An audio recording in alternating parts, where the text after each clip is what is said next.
like to call to order the Committee on Health and Environmental Affairs.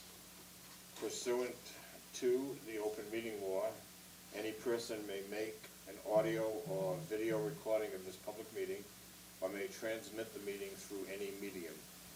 Attendees are therefore advised that such recordings or transmissions are being made, whether perceived or unperceived, by those present and are deemed acknowledged and permissible.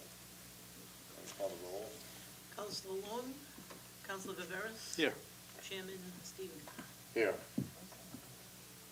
First item on the agenda is citizen input. Is there anyone who wishes to come forward to make any presentation? There will be opportunity additionally when items are specifically spoken of. So if anyone comes in later, they'll be able to participate. The next item on the agenda is the resolution to discuss proposed digital billboards. This was tabled back in September. And so we'll have Mrs. Viveras join us. Mr. Roth also joining us on this? Both of you joining us on this?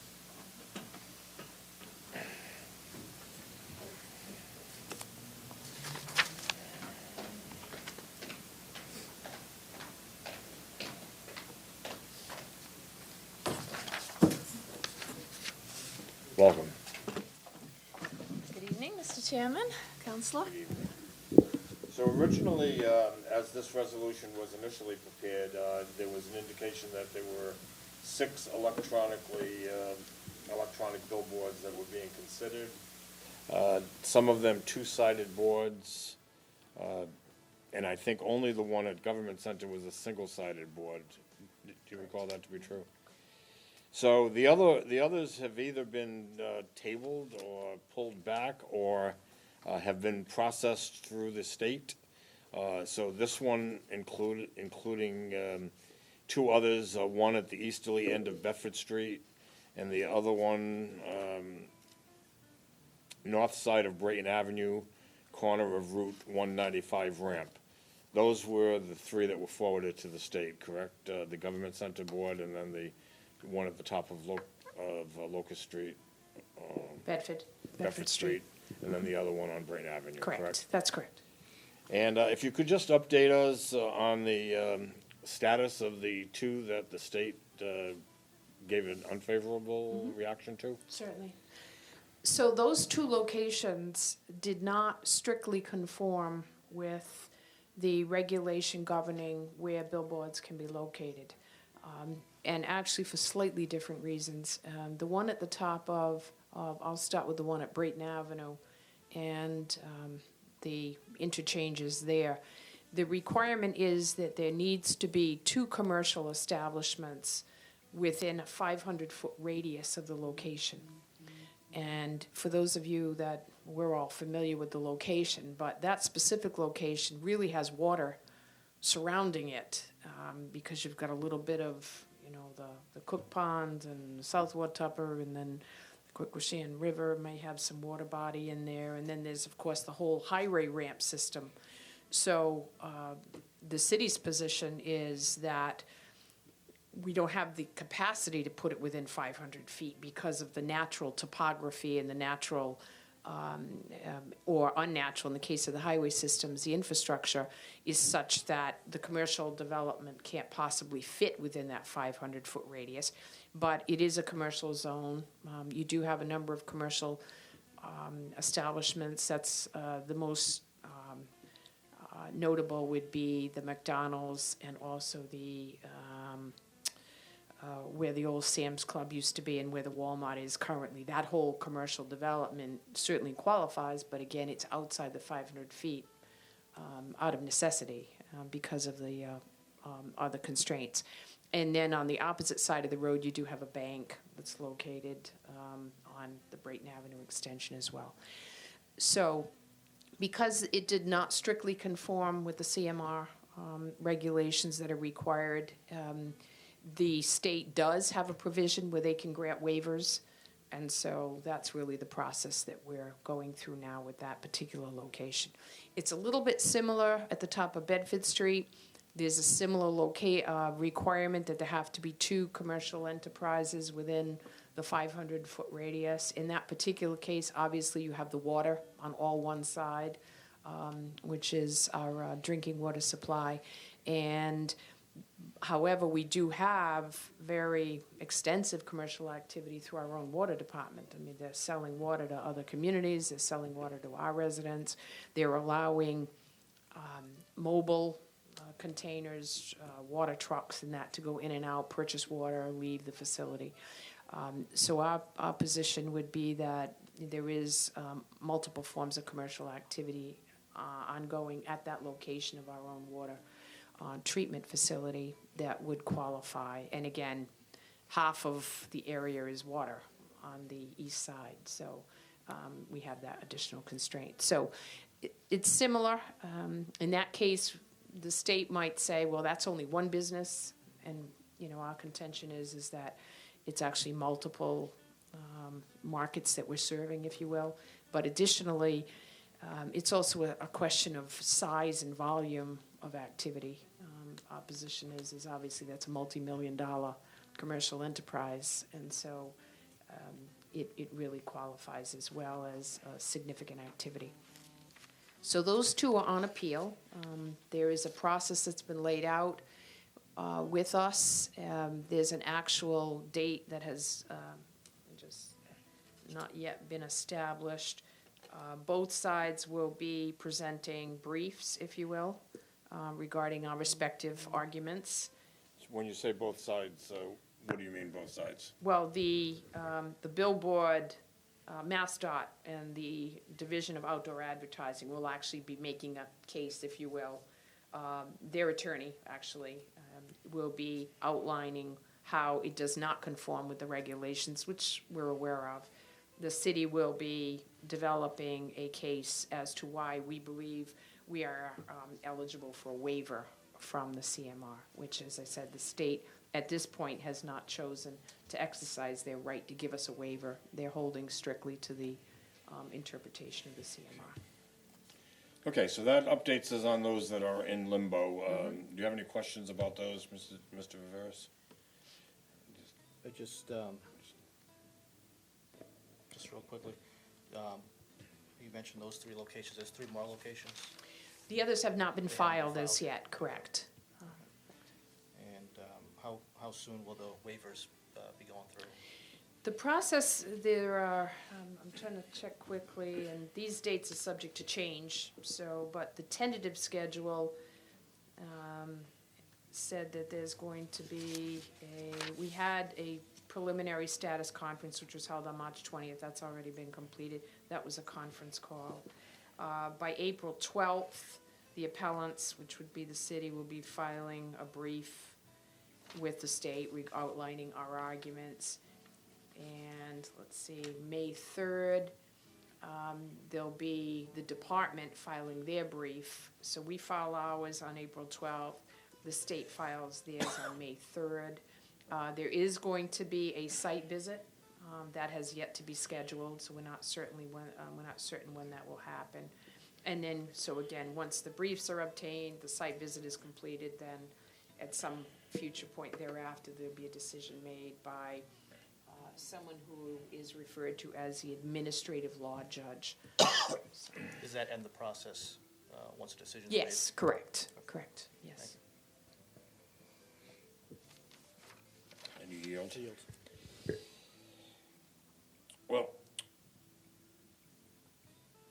I guess you know that I'm not in favor of seeing these going forward. If my committee were inclined to weigh in on these 2, I would entertain a motion that we inform the Mass DOT that we do not support the issuing of a permit for these billboards to be established. And I'd just like to present my arguments against pursuing these any further. First of all, I think that it's clear to me that on Route 24, that is a pristine highway. The closest, even similar to a billboard, is the Silver City Galleria sign indicating where the Silver City Galleria is located. That is 15 miles north of Bedford Street. The next billboard of similar style, of any style, the next billboard is 25 miles north in Brockton. So we have 15 miles of pristine site, if you will, landscape, and the most beautiful of which is the Watuppa Pond and the historic water tower, and the homes and college, BCC, and high school, Diamond Vocational, and Connolly High School. So it's really an attractive roadway to Route 195, where then it's sort of billboard heaven. I think there are 40 billboards between Braga Bridge and Westport Town Line. So to think that Route 24 might become what 195 is would be detrimental to our environment and detrimental to the beauty that is that eastern boundary of Fall River.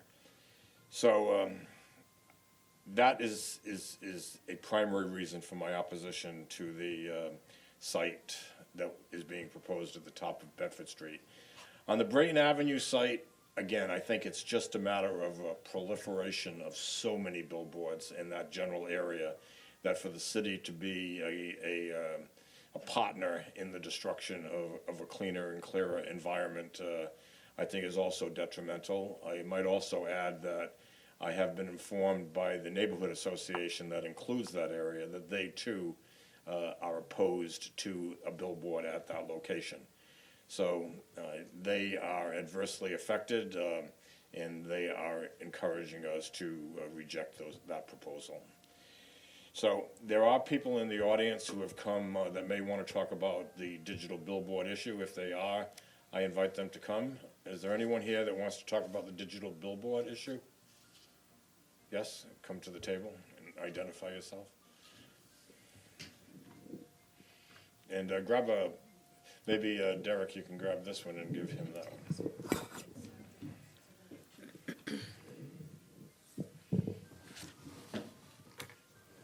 Hello, hi, I'm Alex Silva, 649 Alden Street. I'm a member of the Board of Directors of the Preservation Society of Fall River. I believe I sent the city councilors a position statement that the Preservation Society drafted. In short, we're opposed to the proposed location on South Main Street and Market Street. That spot is kind of at the convergence of three of our historic districts. So to put a billboard there kind of really takes away from some of our architecturally more impressive buildings downtown. Also, probably of more important to you is that the proposed billboard kind of goes completely against the new downtown urban renewal plan. Throughout that whole plan, billboards aren't mentioned once. I can't help but wonder why. Maybe because it's not the best way to renew the downtown. But yeah, that's in short. We're opposed to the proposed billboard from a historic preservation aspect of it. Okay, and we are, Alex, it is? Yep. Yes. We are going to be discussing next that billboard specifically. Oh, okay, sorry. What we did discuss up till now are the billboards that were proposed for the top of Bedford Street and the top of Brayton Avenue, which I do believe the Preservation Society has also voted in opposition to those billboards. We haven't taken a specific vote on those billboards, mainly because the state had rejected them. But I know off the top of my head, that we would be definitely opposed to the one that is next to the historical structure on North Watuppa Pond. That's just from a historically preservation mindset. That's another one that raises some big flags for us. Okay. And I will read the letter from Alexander Silver on behalf of the Preservation Society, and the position statement. Yep. Is, as I will read, from great fires to the construction of Interstate 195, Fall River's historic downtown has endured many injuries over the years. Unfortunately, the administration's proposal to construct a digital billboard in front of Government Center at South Main and Market Streets will only continue the damage done to the historic character of Fall River's core, as well as work against ongoing city efforts to revitalize the area. The proposed billboard's location is at a nexus of the downtown Lower Highlands and Corky Road National Register historic districts and would be a significant detriment to the Fall River viewscape for eastbound travelers who currently get an unparalleled panoramic view of the city when coming over the Braga Bridge. With details of the billboard's height and width unclear, as well as a lack of renderings, there's no way to tell what visual impact the billboards would have on the numerous downtown properties on the National Register of Historic Places like the Academy Building. Furthermore, the proposed billboards directly conflicts with the city's new downtown urban renewal plan, where billboard is not mentioned once in the plan's entirety. We at the Preservation Society believe that if the administration truly wished to generate additional revenue or make Fall River a tourist destination, it would focus on smart urban planning that develops the spine of North and South Main Streets as outlined in the Downtown Urban Renewal Plan. Fall River's historic resources can help spur economic development and create walkable neighborhoods, but only if they're protected and only if they can be seen. Sincerely from the Preservation Society, Fall River Board of Directors. You're welcome to stay, Alex, and we can take a look at the proposal on the South Main Street, Market Street board. And I would also just add that I did actually, was able to attend one of the public workshops in 2017 about the downtown urban renewal plan, and we did do, like everyone in attendance did a visual preference survey where, you know, we kind of picked the images of what we wanted to see, and none of those images included a billboard in terms of downtown. That's all I. Mrs. Viveras, you have a board to show us, and this is to... Yes, but before I do that, Mr. Chairman, I'm hearing for the first time the information that you just disclosed from the Preservation Society, so I don't know if it went to someone else within the sixth floor. I haven't seen it, and I usually get correspondence I referred believe to it me was submitted exclusively to this committee. to the City and Council. you So I have a would copy. appreciate in the future, I mean, it would be very nice if we all want to think that we're working together, if we could share that kind of information. So I don't know that it would have altered our course, but it would have been helpful for us to know of your position prior to this evening's meetings. Well, it was submitted today, so you're receiving it today. Okay. Yeah, it was So you- drafted. Okay, so You've received it about an hour after we after you received did, it. so- okay, so all right. it's Well, that's timely. that's good, that's Anyway, good to know. So what have you got to show us? Additionally, I do want to interject that I just want to remind not only the committee, because I'm sure you're all very much aware, but certainly the people that may be viewing the committee hearing, that the process for the billboards, this is just step one. What's going to happen is if the boards are approved, and in fact, it would be the case in this particular board, although we're reserving the next step until we find out the determination on the other boards that are pending, but the process is such that we have to do a competitive process to identify who would actually be constructing the boards, who would actually be soliciting for the advertising on the boards, and who would actually be paying the city for a portionate share of the revenues to be obtained from that billboard. Okay, I'm just Once gonna we've done I'm that, just going to interject only that this is meant to be a very just simple addressing of the issue. We have a meeting scheduled for 5:30, which is 5 minutes from now, and we have another item on the agenda. So if we could get to the proposal for South Main Street Marketplace, let's do that. okay, and then after we select the board, the vendor, there has to be a lease negotiated, and that lease agreement has to be provided to the city council and approved by the city council. So even once the boards are approved, even once the vendor is selected, even once the dollar value and the receipts to the city is determined, there still needs to be a lease negotiated and approved by the Fall River City Council. So you have an opportunity to halt the process at a future stage as well. Regarding the So we can halt the mark- process either now or at a future state. Well, again, if, once it's approved, it's approved, but you're right, we could, if you don't negotiate a lease agreement for the construction of the board, then the board doesn't go forward, because that is clearly within your domain. So this is the visual that was created, this is a little bit awkward, I'll show it to all. In fact, how's that, now the TV can see it? You can see it, no one needs to see me, that's good, everybody okay? So what the billboard company did was they actually tried to create an actual visual of how the board would sit within its environment. And you're seeing the approximate location of it, adjacent to Gramada Plaza. You can get a sense of the scale of the board in relation to the buildings that are near it. And this is anticipated to be an exact replica of what the board would look like once it was constructed. Well, that's not what was presented to us initially, because what was presented to us initially was the billboard was going to be 80 feet in height.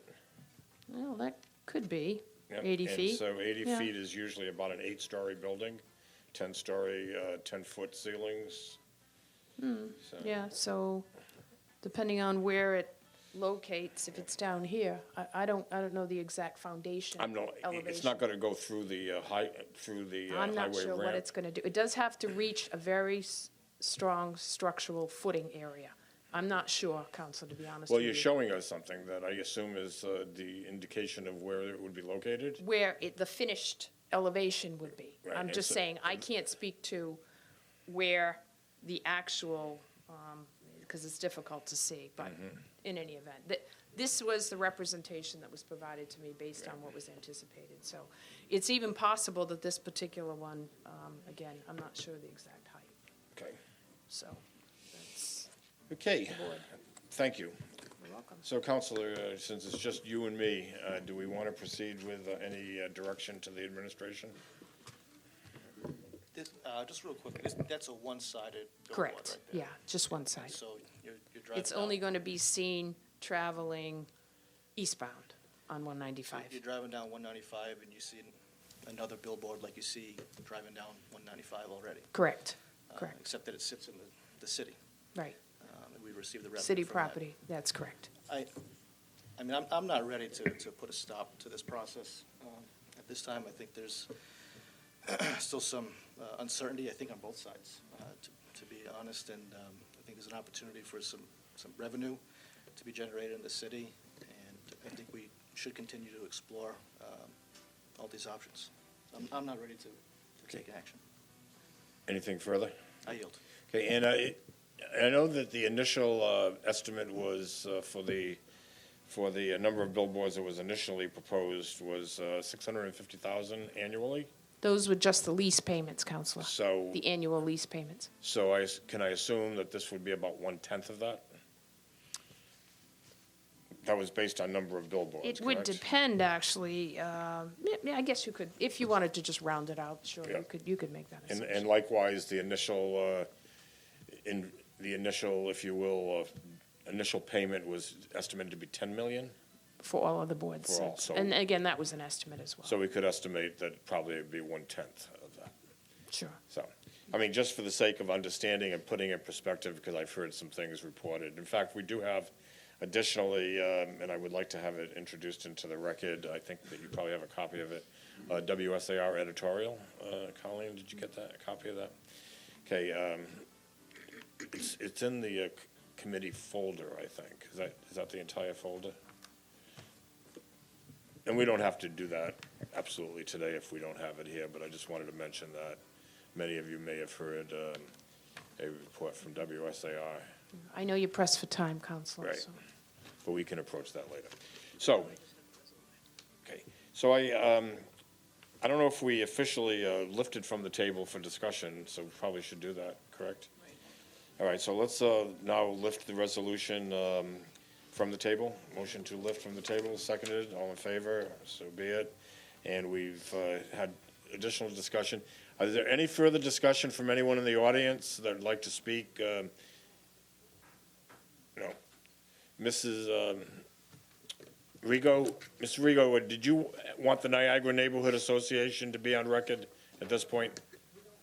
Okay, we don't want it, was that, but in the future, we'll have you come down and speak.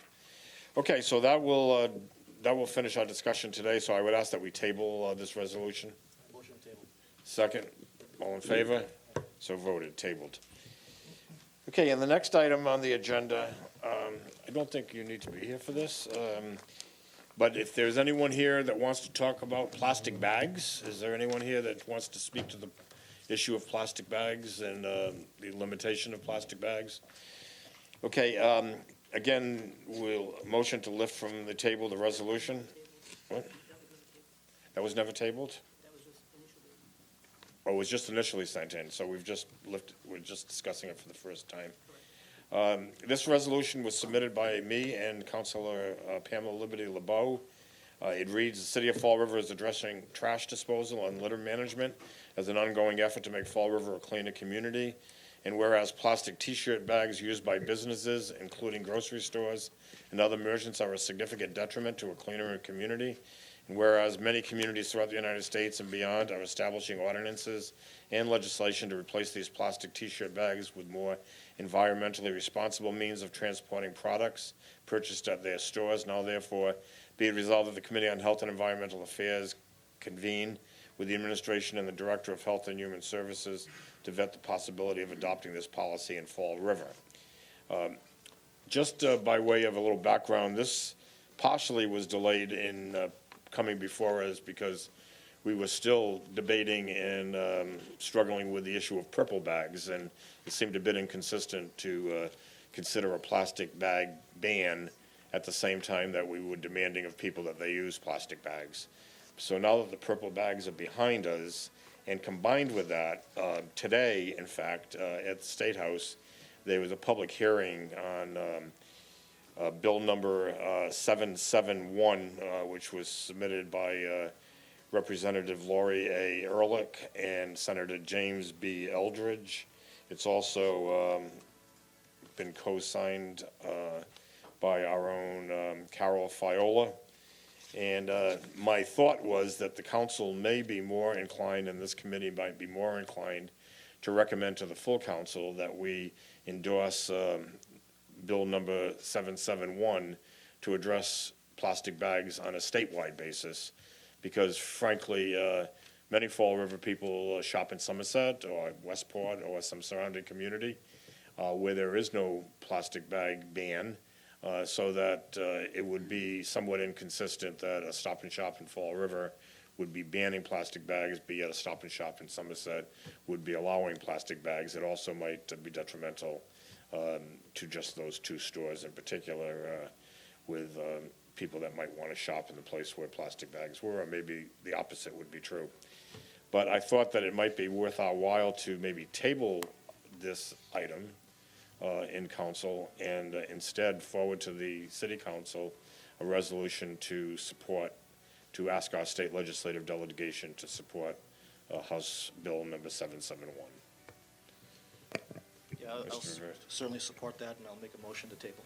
Okay, very good. So the motion is to table the resolution and to forward to the council a resolution from the Committee on Health and Environmental Affairs that they seek support from our state legislative delegation, both representatives and senator, to support House Bill number 771. Okay, that motion's been made. I second it. All in favor? Aye, so voted. And we'll include with the next city council agenda a copy of the House bill so that the councilors will be able to review it. That completes our two resolution items. I give one last call to anyone that may want to make any comment about anything. Not seeing any. I would ask then that we pass or vote on acceptance of the minutes of our September 25th meeting and our October 9th meeting. Take those two items together. Motion to approve the minutes? Motion to approve the minutes from both September 25th and October 9th. Second, all in favor? Aye. Opposed? So voted. So the minutes have been accepted. No further business to come before us? Motion to Take adjourn? Motion to adjourn has been made, seconded. All in favor? So voted. The meeting is adjourned. Thank you.